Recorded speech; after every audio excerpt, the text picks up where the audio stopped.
So thanks the organizers again for allowing me to talk a bit about some research that I've been doing with my student, Emily.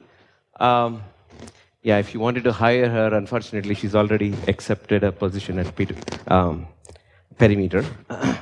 So she's done some excellent work, so I'm going to talk about what motivated us and things like that. So let me begin with the motivation. So we've been interested in studying strongly coupled fermionic systems for quite some time, and I've been doing some work in staggered fermion formulations on the lattice, that is d-dimensional lattice. And then what we observed was that there were certain discrepancies, I will mention that as we go on, with what the calculations. So we are basically interested in quantum critical behavior.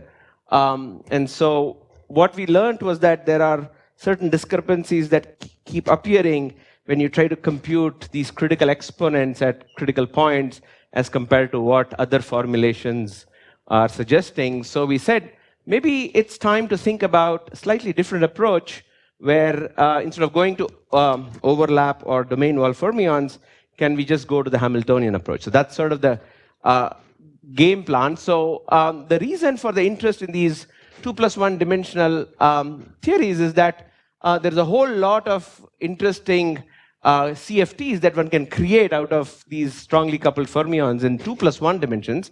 So of course, the famous one is the Gross Neveu models, where there are critical points that separate massless and massive phases.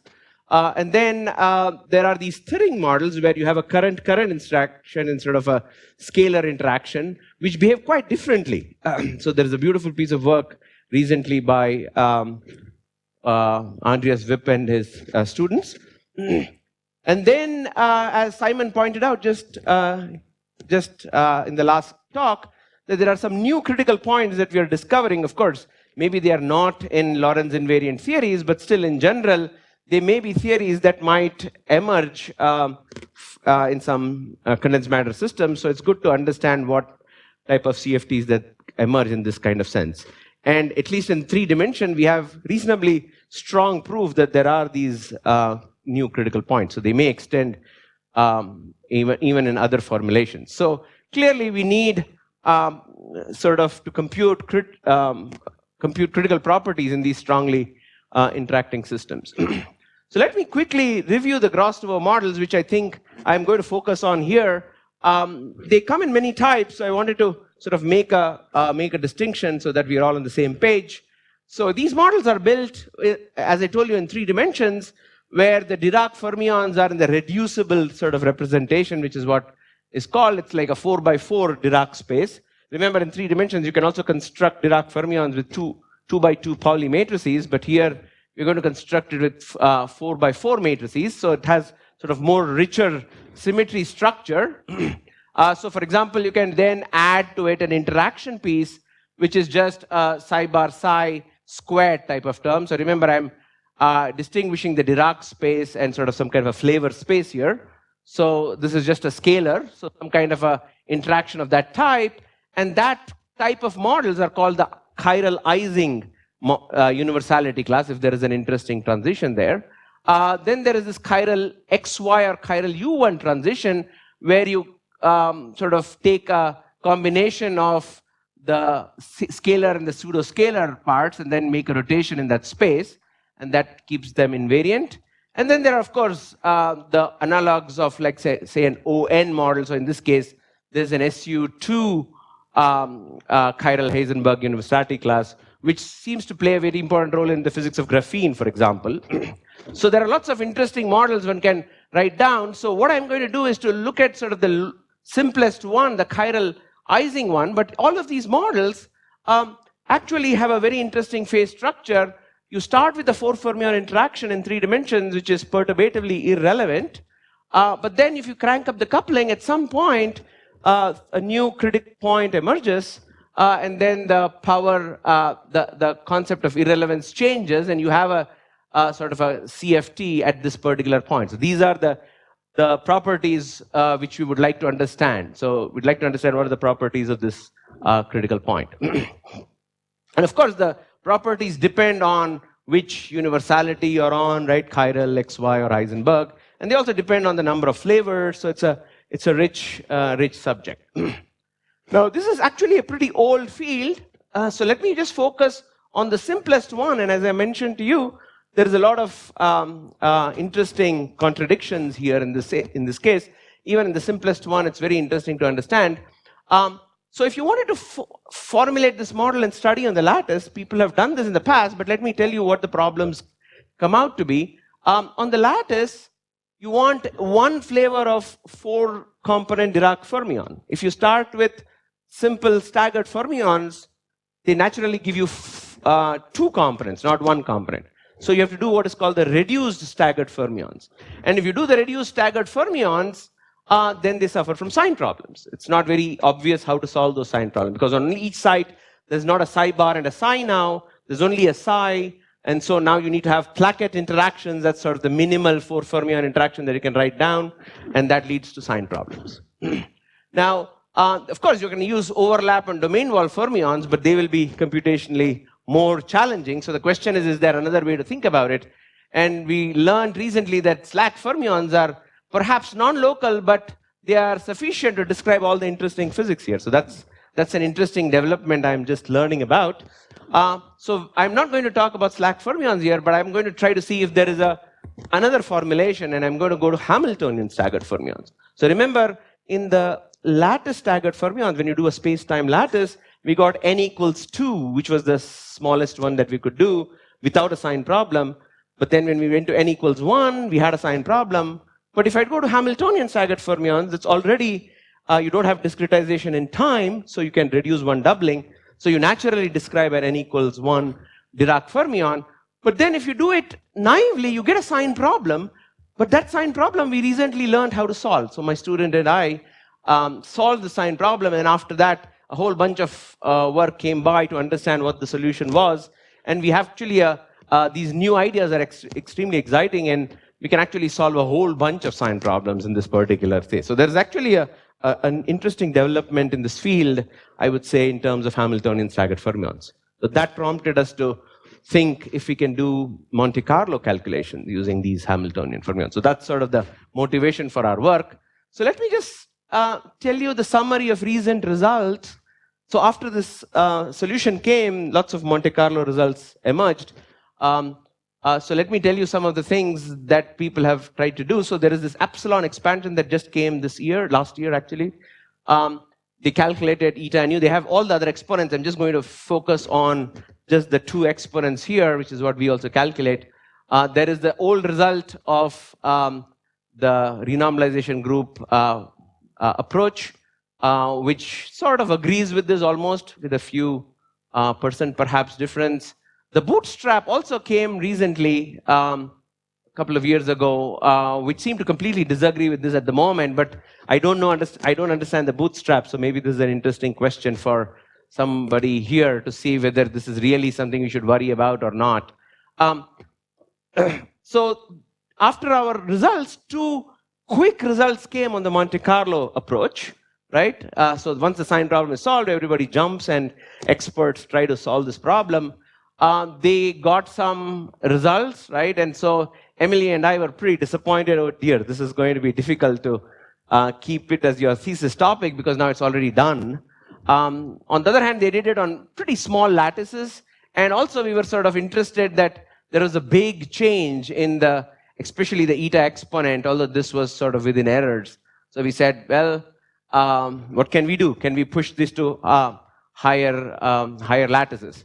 Only yesterday I came to know that there is a work by the Jena group, which produces these numbers. They don't have an eta, but I calculated eta. I hope I was not mistaken, so please. So this eta turns out to be slightly higher than these numbers, but maybe not very different. But this new matches quite nicely. So slack fermions are perhaps a nice way to think about it. But their lattices, of course, this is something, again, I should understand better. They say it's 24, so 24 squared. I'm just looking at spatial lattices just to compare. In the condensed matter language, usually you only look at spatial lattices, so I'm just looking at spatial lattice sizes. So they are sort of roughly on the same order, but maybe because slack fermions are different, so I should maybe not compare it here. So anyway, so that's the status of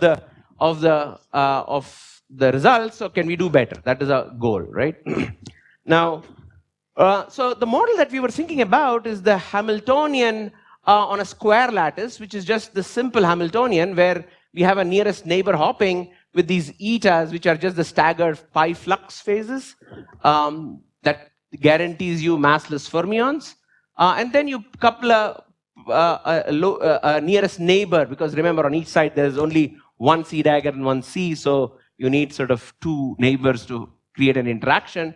This is a nearest neighbor interaction. It's a density-density interaction. It's at half filling, and you can actually argue that as you crank up V, there will be a phase transition from a massless semi-metal phase to a massive insulator, so semi-metal insulator transition. So at small couplings, you can actually show that you have 4 components of massless. There is 4-component Dirac fermions here. The chiral symmetry is Ising-like. So if we get a transition, it should match the Ising universality class. That's why I gave you the numbers there. So that's your physics. So when we try to solve the sign problem for this model, we worked in what is called the continuous time approach, because we wanted to sort of avoid lattice discretization. And of course, you can still put a lattice discretization here. But if you do it naively, you have all kinds of sign problems. So the way we try to solve it is this approach, which is well known. This is basically the time-dependent perturbation theory kind of approach, but we do it to all orders, right? So we do Monte Carlo to all orders, so this is exact.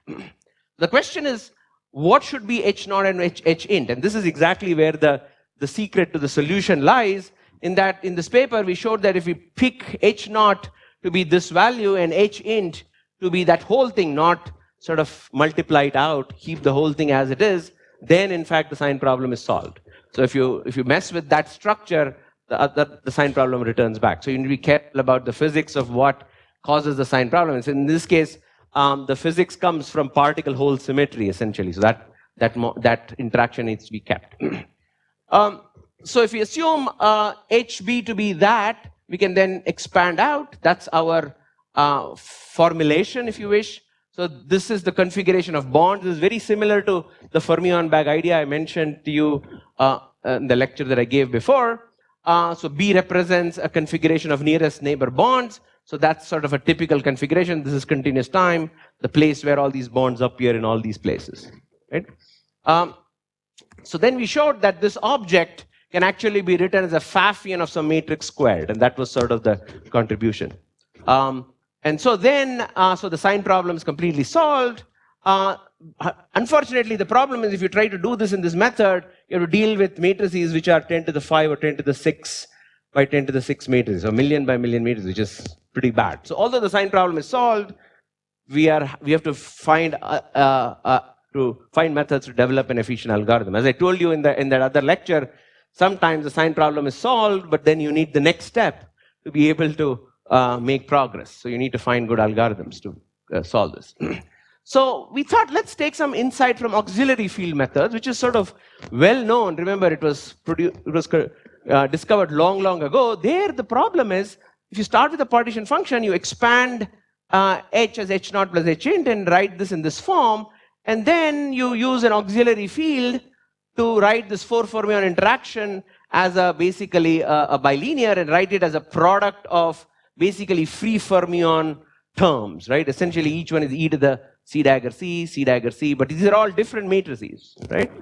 And then there's a nice formula that we can do in quantum many-body physics, is that you can show that this trace is just 1 plus the determinant of, remember, the C daggers have disappeared here. Now, this is just a matrix. This is a trace in the whole Hilbert space, but here just it's the determinant of a V by V matrix. So this is just the matrix of the spatial size. And so one can write down this determinant, and that's called the BSS formula after these people. So important to note that this is a V by V matrix. So the solution to the sign problem then requires that all these B's have specific properties. So the way it works in the usual Hubbard models with spin is that this object is actually a product of 2 spin up and spin down, which are identical to each other. So each of these B's are sort of in identical matrices in each of these different spaces, right? And so it just becomes a determinant of something squared. That's the way the solution emerges. But how does that happen in the spinless case when there is no spin for the TV model? And this is why it was never solved for all these years. So in our approach, we found that in some sense, we got a Pfaffian of something squared, so there must still be two commuting spaces, which was something that was hard to imagine how to do that. Although we thought about it a bit, but we didn't hit on the right idea. And then these people came back and said, this is how to do it. And so the idea is, go to Majorana representation, not the Dirac representation. Remember, we want particle-hole symmetry, so the Majorana representation is naturally particle-hole symmetric, right? So, and in that basis, you can actually show that the Hamiltonian can be rewritten in this particular form. And that means you basically have two Majorana fields or operators operating in two independent planes. And so you get a Pfaffian, oops, losing this. So you get a Pfaffian for each of these psi and psi bars, and so you get a Pfaffian squared. This is exactly what we did without really understanding the whole detail. But then these people figured it out, and so the question then is, can we then use this approach to do it? So they actually, this is exactly what one of the works did. They actually used this and did a V by V matrix. The other work did this and did a K by K. They did much smaller lattices. These people could go to much larger lattices. But still, they were restricted because in this auxiliary field approach, one bottleneck is that you have to multiply many, many Bs, which are all V by V matrices. And when you multiply many Vs, you can actually show that singularities develop, right? Especially if you want to do continuous time when LT actually is becoming infinite, when epsilon is becoming small, then it really is, there is a big bottleneck. So somehow there must be some way we can combine these two. So can we combine these two ideas to make progress? So this is where we did some kind of a fermion bag method. So the question is, how do you split H0 and Hint such that you can identify fermion bags and solve the sign problem? That was our goal. And we should also use the BSS-type formula instead of doing what we did in the past. So the idea came from these authors. So they realized that this H can actually be written in a very simple form as some weight factor times e to the C dagger ICJ plus C dagger JCI. So in a sense, this is just the sum of two Majorana fermions. So once you write it like this, you can easily show that the BSS formula works. Everything is beautifully done. And so you just have to write delta in terms of your original V and T variables, right? So alpha and delta are determined by that. So once we have this, then we can actually do the following. So we can set H0 to 0 in this case, and HB will be the full Hamiltonian here, right? So if we do it like this, notice what the B configuration does. It nicely splits the whole problem into bags. And this is a simple example of it. See what this Hamiltonian does. This is B. Remember, H0 is 0. The fermions don't do anything except they interact at the type of interaction. And in the interaction, only I and J talk to each other. Nothing else, right? So a fermion starting here suddenly realizes, oh, I should interact with this fermion. So it hybridizes. Then they both go. This fermion hybridizes with this. So now this becomes a three-side problem. And then as we go on, a three-side problem. You see, at this particular thing, these three fermions don't talk to anything else beyond that. So that's your bag. Now we are changing the notion of a bag from space-time configurations, which would be ideal. We don't yet know how to do that at this stage, but in this case, the spatial bags emerge at least, right? So again, there's a spatial bag, that's a spatial bag, there's like a one-side bag here, and so on. So we can actually use this idea and do all the tricks that we learned from the fermion bags to do the calculation. So in this particular way, we have this partition function, which is written as a sum over all possible B's. Now the B is just a 2 by 2 matrix, and multiplying 2 by 2 matrices is much easier than multiplying V by V matrices. Right? So even though there are many of them, we can actually do a lot of steps here easily.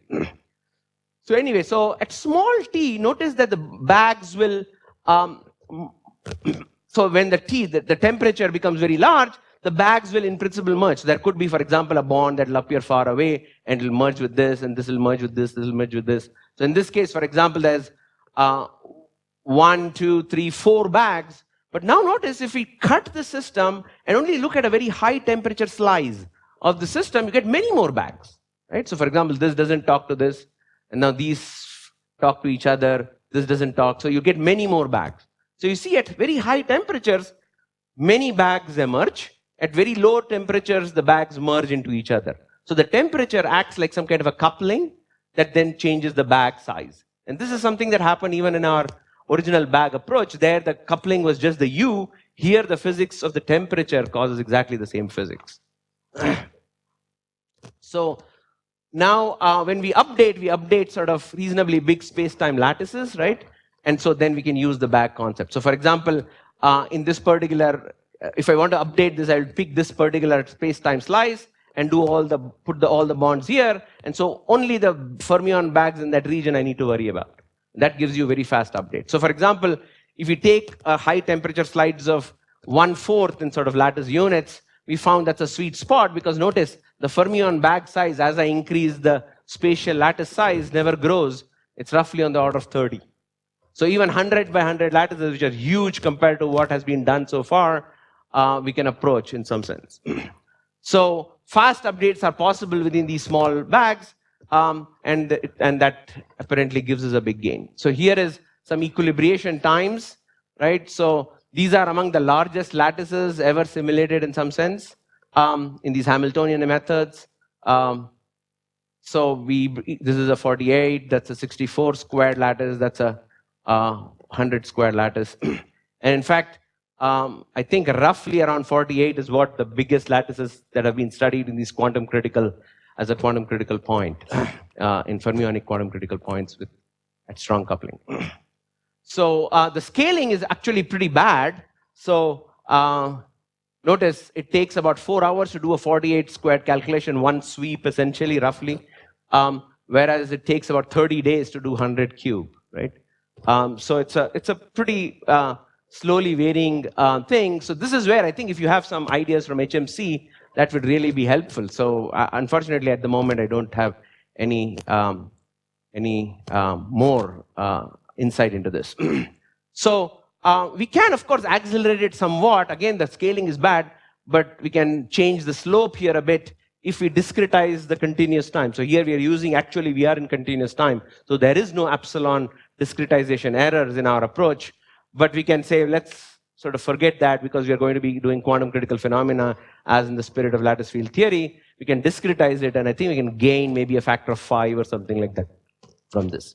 So maybe we can go up till 100 cube in a matter of a week or 2 weeks. So that would be really nice. So anyway, here are the results. We looked at the 2-point density correlations at midpoint between n at 0 and L by 2. This correlator must fall off like 1 over L to the power 4 in the massless phase. That's easy to do just using dimensional analysis. In the broken phase, of course, you get an expectation value to this fermion occupation number because it sort of goes, it's half filled, so it can be plus and minus, so it gets a staggered pattern, right? So this should go to a constant as I pull L far apart. And then at the critical point, you expect it to scale as 1 over L to the 1 plus zeta, and we'd like to extract the zeta. So here are our results, right? Notice that we just now got a result even at 64 cube. So that's actually helped us reduce the error bar quite a bit, actually. This particular point was sort of very crucial. But then, so we have results up till 48 cube in many places, right? So at least near the critical point. Now, our results are in disagreement with previous results for the following reasons. So remember, this was the first work that came in this field. They went up till those lattice sites, right? And so if you fit to them, we get exactly the result that they want, but later on it starts deviating, right? Then this other result that came a few months later did this. There the things start differing. Actually, even if you put this, you can start seeing that the chi-squared for the fit is not quite well, so it starts disagreeing with them. So I think it's just that if they went to larger lattices, they will see the right results. That is something that I already mentioned. So here is the critical scaling. You expect this quantity to have this particular form where it goes like 1 over L to the 1 plus zeta at the critical point. But then if you go slightly away from the critical point, there's a nice finite size scaling formula that you can write down. And so this is basically that plot. And you see all of our data, at least in the critical region, fits beautifully on a, and the chi-squared is pretty reasonable, and that's our values for the exponent. So with that, let me just flash what the results were. So this is something you already saw. Now this particular thing, I guess 5 minutes. Yeah. So you see, these are our these are the numbers. They are now beginning to agree with these two results, right? They are not very far. So it'll be interesting to see. Maybe this number is slightly in tension with the slack, but it'll be good to see what happens there. So anyway, so these are my conclusions. So I believe that Hamiltonian methods offer a new approach to study four-fermion theories. They are all very interesting. There are lots of critical behavior, especially in 2+1 dimensions. The new solutions to the sign problem that have recently emerged are very exciting. They open up a whole new class of models that one can study, and they're especially of interest in condensed matter physics. But there may also be other applications. For example, there was a paper recently, check out this if you wish, people who do a calculation of a SUSY, they say it's an emergent SUSY at the critical point. So that might be interesting to some of you. I believe that the ideas of fermion bags are definitely applicable in this Hamiltonian formulation. They may help us explore large lattices. What I told you was just one idea, right? There are lots of ways to sort of change it. There is something that my collaborator and I developed long ago called the Meron cluster approach. This is very similar to that, so there are also connections one can explore there. And then I just presented calculations of the critical exponent up to reasonably large sizes, and there's some agreement with past results. Thank you.